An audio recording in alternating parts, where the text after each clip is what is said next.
Oke.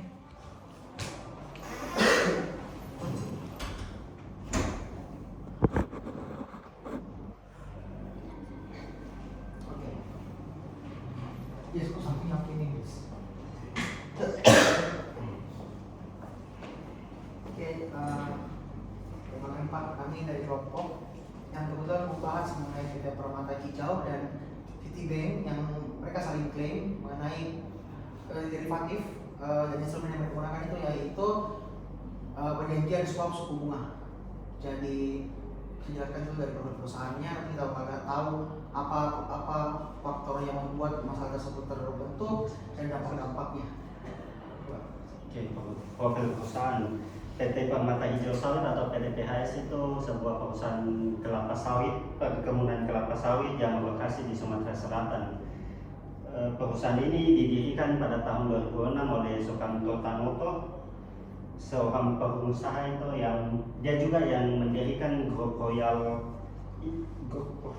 Golden Eagle. PT PHS itu punya lahan perkebunan sawit kurang lebih 200.000 hektar yang memproduksi itu seperti minyak sawit mentah, inti sawit dan biodiesel. PT PHS itu merupakan salah satu perusahaan perkebunan kelapa sawit terbesar di Indonesia dan pernah mendapatkan penghargaan perusahaan terbaik di Indonesia pada tahun 2019. Profil banknya Citibank Indonesia itu sebuah anak perusahaan dari Citigroup yang merupakan sebuah bank multinasional dari Amerika Serikat. Citibank didirikan di Indonesia itu pada tahun 1968 dan merupakan salah satu bank terbesar di Indonesia. Citibank menawarkan berbagai produk layanan perbankan seperti simpanan, pinjaman, investasi, dan jasa keuangan lainnya. Perusahaan ini juga punya jaringan kantor yang luas di seluruh Indonesia, serta jaringan internasional yang meliputi Singapura, Malaysia, Hong Kong, Vietnam, dan Tiongkok. Citibank Indonesia merupakan salah satu bank yang menawarkan produk derivatif kepada nasabahnya. Perusahaan ini menawarkan berbagai produk derivatif termasuk swap suku bunga, forward, dan option. Lanjut di deskripsi kasus itu kan PT Permata Hijau Sawit mengajukan gugatan kepada Pengadilan Negeri Jakarta. Itu disetujui karena pengadilan telah Citibank telah memberikan informasi yang cukup mengenai risiko produk derivatif tersebut kepada PT PHS. Ceritanya pada tahun 2008, PT PHS mengajukan permohonan kredit kepada Citibank untuk modal kerja. Citibank menawarkan produk swap suku bunga kepada PT PHS. PT PHS menyetujui produk tersebut karena percaya bahwa suku bunga akan menurun di masa depan. Namun kenyataannya suku bunga justru meningkat pada tahun 2008. Akibatnya PT PHS harus membayar suku bunga yang tetap yang lebih tinggi kepada Citibank, sedangkan suku bunga floating yang diterima dari Citibank lebih rendah. PT PHS mengadilkan bahwa Citibank tidak memberikan informasi yang cukup mengenai risiko produk derivatif tersebut. Jadi dampak pada perusahaan itu PT Permata Hijau Sawit terlibat dalam gugatan terkait transaksi derivatif. Pada tahun 2009, PT Permata Hijau Sawit mendaftarkan gugatan terhadap Citibank terkait kontrak derivatif atau transaksi derivatif dapat memiliki dampak yang kompleks dan sulit dimengerti. Seperti terjadi dalam kasus ini, gugatan ini menunjukkan bahwa transaksi derivatif dapat menimbulkan sengketa yang memerlukan penyelesaian hukum. Meskipun demikian, informasi tentang dampak spesifik atas penggunaan derivatif oleh PT Permata Hijau Sawit tidak tersedia dalam sumber yang diberikan. Citibank, penggunaan derivatif oleh Citibank dapat meningkatkan risiko bank, terutama jika derivatif digunakan untuk tujuan trading. Transaksi derivatif yang kompleks juga dapat menimbulkan sengketa hukum seperti yang terjadi dalam kasus kontrak derivatif antara Citibank dan PT Permata Hijau Sawit yang dinyatakan batal demi hukum pada tahun 2009. Penggunaan derivatif oleh Citibank dapat memiliki dampak yang bervariasi. Kemudian itu ada mitigasi risiko.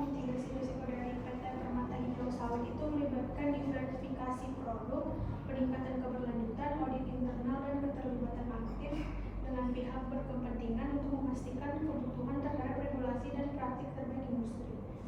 Kemudian mitigasi risiko di Citibank Indonesia itu dapat melibatkan implementasi kontrol internal yang kuat, keterlibatan dalam pemantauan risiko pasar, dan kredit yang cermat, serta pelaksanaan kebijakan kepatuhan yang ketat sesuai dengan peraturan perbankan.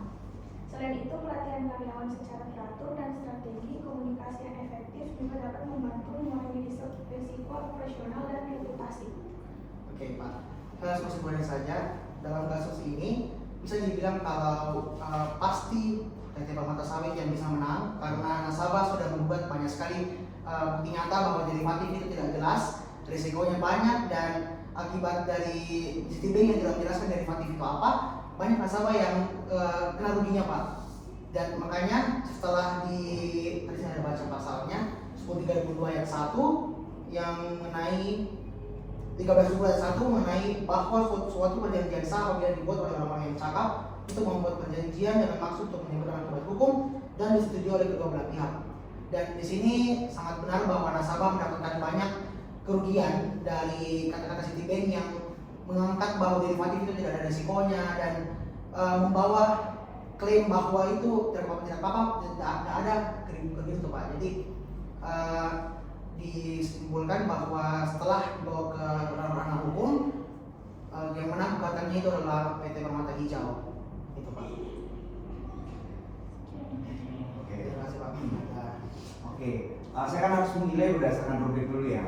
Yang pertama itu rubriknya kemampuan eksplorasi kasus. Nah di sini disampaikan bahwa mengeksplorasi sebuah kasus yang nyata dan menjelaskan latar belakang. Oke, tadi sudah disampaikan permasalahan dampaknya juga sudah ada, solusi yang sudah diberikan, faktor-faktor terpublikasi. Nah, kalian ngambil ini dari mana sumbernya?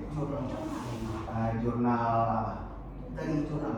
Artikel jurnal. Artikel jurnal ya. Google Scholar. Google Scholar juga. Oke. Siapa yang bikin? Universitas Indonesia. Siapa penulisnya? Artinya di situ sumbernya. Karena ini kan berdasarkan hasil tulisannya orang. Artinya kita harus seharusnya ada ya sumbernya ngambil dari mana ya. Oh ya Pak. Nah, supaya ini bukan sesuatu yang kalian bikin-bikin aja gitu kan, tapi berdasarkan hasil analis kalian. Siapa yang bikin namanya?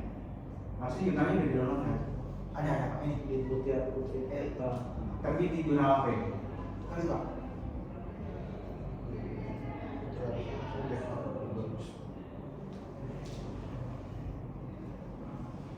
Tapi itu dia membawa banyak kasus Pak.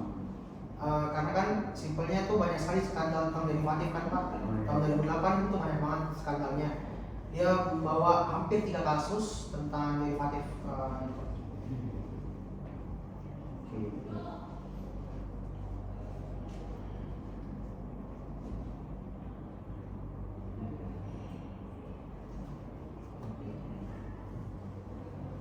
Ini kalian ngambil dari Google Scholar atau Google Search? Google Scholar Pak. Scholar. Kalau dilihat sih ini bukan artikel jurnal karena nama jurnalnya tidak ada.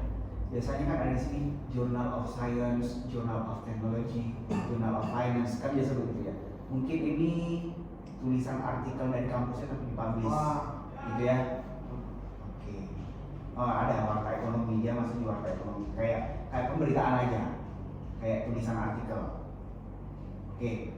Terus yang kedua, tidak masuk ya. Nah, mampu menjelaskan secara visual minimal 2 instrumen derivatif. 2 instrumen derivatif yang kalian jelaskan di sini apa? Tadi cuma dapat swap suku bunga doang. Swap suku bunga.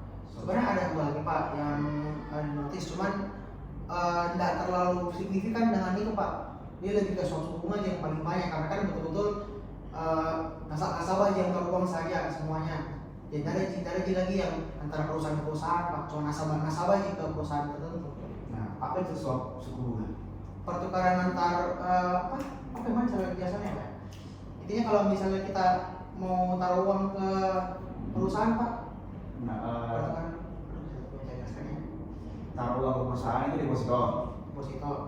Tuh Pak, saya Swap. Itu swap itu singkatan atau istilah? istilah. Istilah.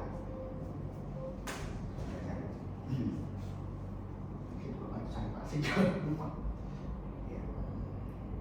Intinya kalau presentasi berarti kita tukar menukar ya. Nah itu Pak. Lebih dikenal sebagai swap. Nih, swap suku bunga itu kontrak derivatif di mana dua pihak setuju untuk menukar suku anggaran bunga di masa depan dengan hari lainnya. Nah ini kemarin ada baca juga satu lagi Pak, cuman orang signifikan sih saya rasa Pak. Lupa apa namanya juga. Saya cuma ada satu doang. Berapa nominal yang diambil dananya, sebesar berapa? Tidak disebutkan secara rinci sih Pak. Tidak ada di artikel tadi situ. Oke.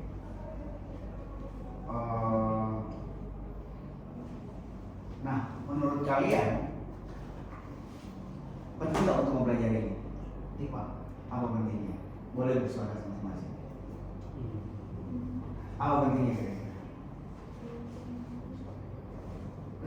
Kira ini kan menurut kalian ya, bukan menurut ini. Kan kalian sudah mengeksplorasi, mengetahui tadi ada program perusahaannya, kalian udah tahu semuanya, kasusnya udah kalian tahu bahwa ada swap, tapi ternyata tidak disampaikan perjanjiannya isinya apa gitu ya. Di belakang baru ketahuan bahwa oh ini kayak ditipu misalnya karena di awal itu nggak disampaikan gitu kan. Itu sering terjadi di bank memang ya. Saya juga orang banking soalnya. Oke, terus ada dampaknya, terus kalian memberikan mitigasinya. Nah, kira-kira pentingnya ini apa ya? Kalian harus tahu tentang derivatif ini. Apalagi terkait dengan swap. Penjelasannya itu secara rincinya. Dari kalian aja, kira-kira kenapa penting? Buat tambah wawasan mungkin Iya. supaya lebih tahu dan lebih berhati-hati kalau gitu. Gak ada yang salah loh, gak ada yang salah kan, saya mintanya dari kalian aja. Maksudnya kan saya coba memastikan bahwa tugas ini kalian benar-benar memahaminya sebenarnya ya. Artinya kan kalau kita mengerjakan sesuatu, selain dikerjakan kita paham, dan pada saat paham kita sudah bisa mengambil makna dari situ dan kita sudah oh ya nanti penting karena begini. Jadi kayak gitu kan namanya belajar, daripada hanya kalian mungkin ngambil dari sumber terus memasukkan di sini tapi nggak ada maknanya, itu kan sudah lewat aja gitu ya. Apalagi kira-kira dari pembahasan terkait dengan derivatif supaya nanti depannya lebih berhati-hati gitu ya. Oke, selanjutnya kira-kira apa? Sambil aja, gak ada yang salah loh kalau saya ya. Oke, ya itu prinsip itu, ada yang begitu kok. Ada yang begitu, ada orang sampai saat ini unbank namanya. Ada non-bank, ada unbank. Non-bank itu memang orang yang bank dan non-bank, orang yang tidak menggunakan bank. Kalau unbank, orang yang tidak pernah tersentuh oleh bank, ya seperti itu. Kira-kira apa lagi?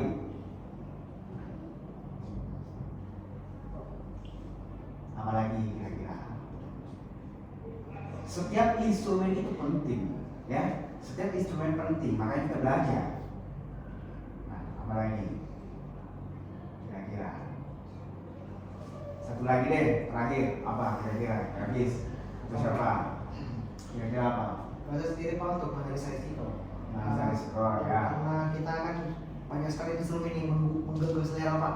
Ya. Dengan janjinya, kayak misalnya ini pertukaran swap dan Ya. derivatif yang dipakai sama Citibank kan itu kan sangat-sangat mengundang nasabah untuk kasih masuk uang ke Citibank. Cuman ya tidak jelasnya karena dia tidak jelaskan secara rinci bagaimana itu instrumennya. Ya ruginya ke nasabah dan nanti Pak. Itulah namanya ekonominya literasi finansial, literasi keuangan ya. Jadi semua instrumen itu penting, makanya diciptakan. Cuma karena nasabahnya terburu-buru atau tidak mengetahui sama dengan asuransi, belum tahu dijanjikan apa langsung tanda tangan, pinjol, ya toh? Begitu. Nah derivatif pun penting, derivatif itu penting loh karena sangat mensupport perusahaan. Cuman kalian harus tahu maknanya ini apa, ada kontrak enggak, dijamin enggak dan sebagainya. Itu pentingnya namanya derivatif. Saya sebagai orang bankir ya, semua produk-produk yang dibuat oleh bank saya penting untuk masyarakat. Cuma masyarakat ini kadang tidak perlu juga kita menyalahkan sepenuhnya bank ya. Kadang yang kurang bertanya mungkin banknya tidak menyediakan hal itu. Misalnya dibilang menipu padahal memang tidak ditanggung oleh bank. Tapi kita yang tidak bertanya di awal. Nah, setidaknya ini bisa menjadi oke, berhati-hati, itu dari risiko. Kalau dia tidak percaya ya itu prinsip aja gitu kan. Nah, oke. Setelah itu kalian tahu nggak akhir dari permasalahan ini seperti apa gitu? Akhir dari permasalahan ini bagaimana selesainya? Akhirnya semua uang nasabah di Ya, akhirnya permasalahan ini bagaimana? Tadi kan yang menang tetap Permata Hijau ya. Permata Hijau. Nah, bagaimana mereka mengakhirinya? Tadi ada katanya di pengadilan.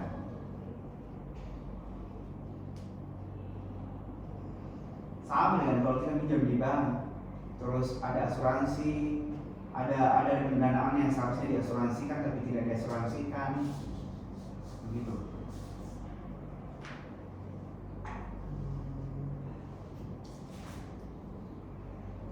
Itu hakim memerintahkan Citibank untuk mengembalikan uang yang telah diambil dari nasabah sebesar 23 miliar.